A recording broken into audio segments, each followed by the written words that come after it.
राजेंद्र बाला घोष, बंग महिला, गुलाई वाली, वंशीधर काशी जी के दशाश्वमेध घाट पर स्नान करके और सीता सीता कहकर पुकारने लगा। क्या है? कहती हुई एक 10 बरस की बालिका आ खड़ी हुई। तब वंशीधर ने कहा, सीता, जरा अपनी बहन को बुला ला। वंशीधर, हमें तो अभी जाना है। बात यह है कि आज ही नवल किशोर कलकत्ते से आ रहे हैं। आगरा से अपनी नई बहू को भी साथ ला रहे हैं।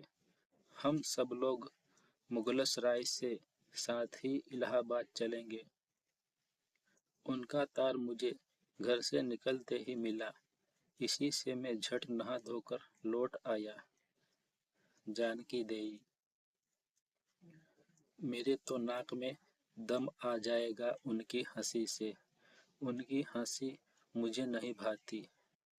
एक रोज मैं चौक में बैठी पुड़िया काढ़ रही थी कि इतने में न जाने कहां से आकर नवल किशोर चिल्लाने लगे, ए बुआ, ए बुआ, देखो तुम्हारी बहू पुड़िया खा रही है।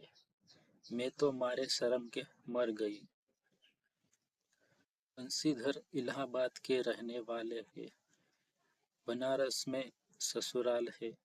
स्त्री को विदा कराने आए हैं। ससुराल में एक साले, साली और सास के सिवा कोई नहीं है। नवल किशोर इनके दूर के नाते में ममेरे भाई है, पर दोनों में मित्रता का ख्याल अधिक है।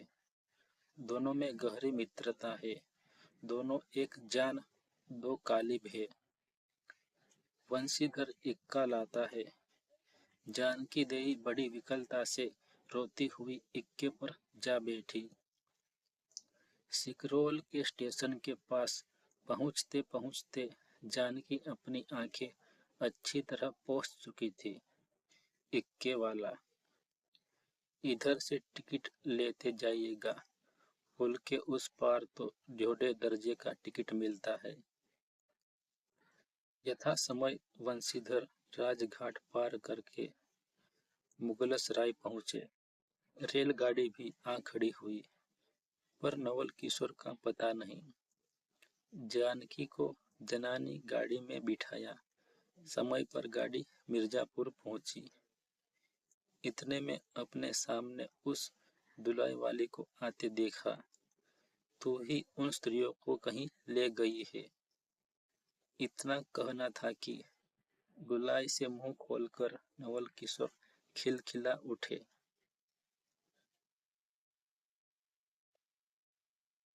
मालूम होता है कि वह तुम्हारी ही बहू थी। अच्छा, वे गई कहाँ? वे लोग तो पालको गाड़ी में बैठी है। तुम भी चलो। नहीं, मैं सब हाल सुन लूंगा, तब चलूंगा। हाँ, यह तो कहो, तुम मिर्जापुर में कहाँ से आ निकले? मिर्जापुर नहीं, मैं तो कलकत्ते से, बल्कि मुगलसराय से तुम्हारे साथ चला आ रहा हूँ।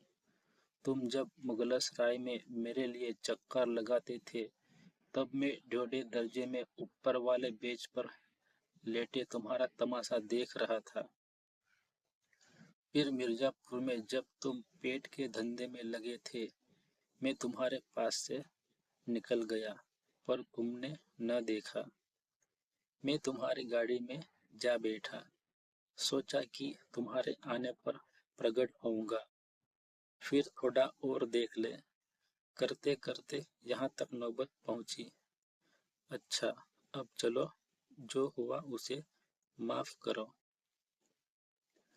यह सुनकर बंशीधर प्रसन्न हो गए। दोनों मित्रों में बड़े प्रेम से बातचीत होने लगी। बंशीधर बोले, मेरे ऊपर जो कुछ बीती सो बीती, पर वह बेचारी जो तुम्हारे जैसे गुणवान के संग पहली ही बार रेल से आ रही थी, वो तंग हुई। उसे तो तुमने नाहक रुलाया। बहुत ही डर गई थी। नहीं जी, डर किस बात का था? हम तुम दोनों गाड़ी में न थे? हाँ, पर यदि मैं स्टेशन मास्टर से इत्तला कर देता तो बखेड़ा खड़ा हो जाता ना। अरे तो क्या है, मैं मर थोड़े ही गया था। 4 हाथ की धुलाई की बिसात ही कितनी। इसी तरह बातचीत करते करते दोनों गाड़ी के पास आए। देखा तो दोनों मित्र बंधुओं में खूब हंसी हो रही है। जानकी कह रही थी, अरे तुम क्या जानो, इन लोगों की हंसी ऐसी ही होती है। हंसी में किसी के प्राण भी निकल जाए तो भी इन्हें दया न आवे। खैर, दोनों मित्र अपनी अपनी घरवाली को लेकर राजी खुशी घर पहुँचे और मुझे भी उनकी यह राम कहानी लिखने से छुट्टी मिली।